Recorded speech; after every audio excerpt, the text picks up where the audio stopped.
না, টাকা তুলিনি। আমি মনিটাইজেশনটা ২-৩ মাস পেয়েছি, ঠিক আছে? $১০০ না হইলে তো আসলে টাকা তোলা যায় না বাংলাদেশে। ভারতে হয়তো ভারতে তোলা যায় কত $৭৫ মনে হয় তোলা যায়। বাংলাদেশে $১০০ না হলে টাকা তোলা যায় না ফেসবুক থেকে, ঠিক আছে?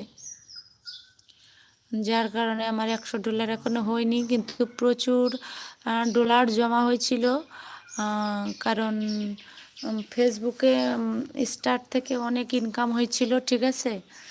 অনেক অনেক স্টার পাইছিলাম, কিন্তু সেই স্টারগুলো জয়েন্ট মানে ডলারের সাথে ওটা যুক্ত হয় নাই। কেন যুক্ত হয় নাই বুঝলাম না। হয়তো স্টারগুলো ফেক ছিল, যার কারণে যুক্ত হয় নাই, যার কারণে অনেক আর্নিং কেটে নিয়েছে। এই জন্য মাঝে কাজ করতে ভালোই লাগছিল না। তো এখনও ইনকাম খুব কম।